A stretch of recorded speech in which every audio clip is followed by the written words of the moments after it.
এখানে আমরা কিছু সমাধান দেখব। দেয়া আছে x minus 9 greater than 3x plus 1। তো এখানে আমরা সমাধান যেটা করব সেটা একই নিয়মে যেভাবে আমরা অন্যান্য সমাধান করে থাকছি, সাধারণ সমাধান, সরল সমাধান করেছি। তার মানে চলকগুলোকে এই পাশে নিয়ে আসবো। x মাইনাস প্লাস আছে মাইনাস হয়ে যাবে 3x গ্রেটার দেন 1 মাইনাস আছে প্লাস 9। তো এখানে হবে মাইনাস 2x গ্রেটার দেন 10।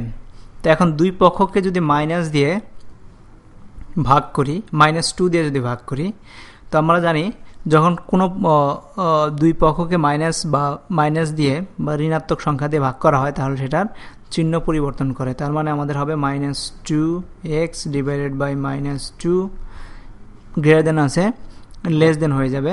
তো 10 - 2, তার মানে এটা হচ্ছে এটা কেটে যাবে x লেস দেন -5। তো এটা হচ্ছে আমাদের x এর ভ্যালু সবসময় লেস দেন -5 হবে। তো এই সেটটাকে আমরা রিপ্রেজেন্ট করব s equals to x is the value of r, আর যেখানে কন্ডিশন হলো এখানে কন্ডিশনের সাইন, কন্ডিশন হলো x লেস দেন -5, তার মানে সেটটা হবে x লেস দেন -5 এর সংখ্যার সেট। তো এটা আমাদের উপস্থাপন করতে হবে প্রশ্ন অনুযায়ী, সেট সংখ্যা রেখায় দেখাতে হবে। তো আমরা একটা সংখ্যা রেখা তৈরি করি। সংখ্যা রেখা হচ্ছে এটা হচ্ছে সংখ্যা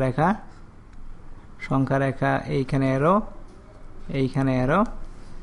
তো এখানে মাঝখানে আমাদের একটা 0 1 2 3 4 5 6, এখানে হচ্ছে -1 -2 -3 -4 -5।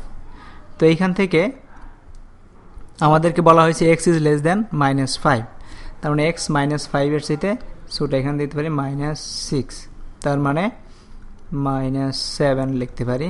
এটা হচ্ছে -5। তো x এর ভ্যালু -5 লেস দেন, তার মানে হচ্ছে এইখানে 5 এর উপর একটা গোল চিহ্ন হবে, লেস দেন যেহেতু এদিক থেকে তোমার যেতে শুরু করবে, তার মানে এই রেখাটাকে আমাদের একটু বড় করে দেখাতে হবে। আমাদের কয়েকবার টান দিয়ে এটাকে মোটা করে ফেলবো, এখানে একটা গোল দিতে হবে, এখানে টান দিয়ে মোটা করে আমরা অ্যারোটাকে বুঝাই দেব যে এখান থেকে যেন বুঝতে পারে যে -5 এর সাথে ছোটোর দিকে যা আছে সবগুলোই এই সেটের ভ্যালু। তো এইভাবে আমরা সংখ্যা রেখায় দেখাতে পারি।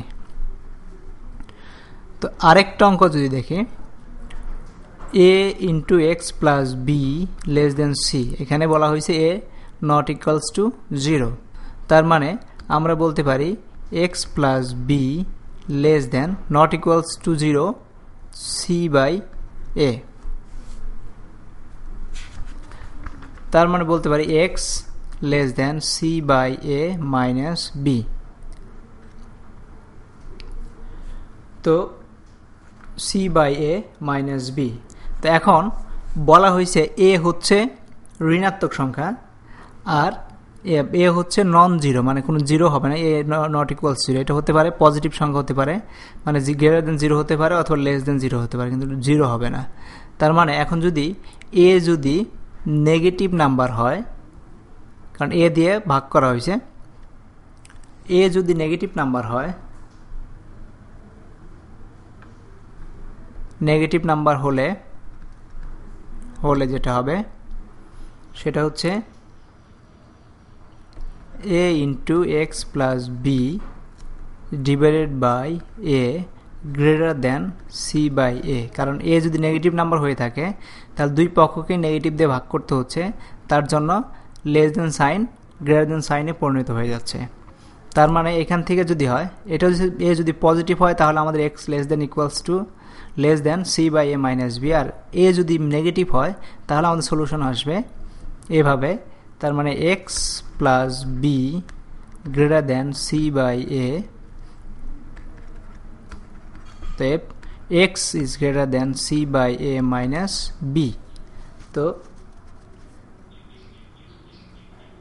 এইটাই, এই দুইটাই সমাধান, এটা একটা সমাধান, এটা একটা সমাধান। তো সমাধানগুলো হচ্ছে, অতএব যদি এ যদি পজিটিভ হয় তাহলে হচ্ছে x is less than c by a minus b, এটা একটা সমাধান। এ যদি নেগেটিভ হয় তাহলে x is greater than c by a minus b, এটা একটা সমাধান। এই দুইটা হচ্ছে একটা সমাধান সেট।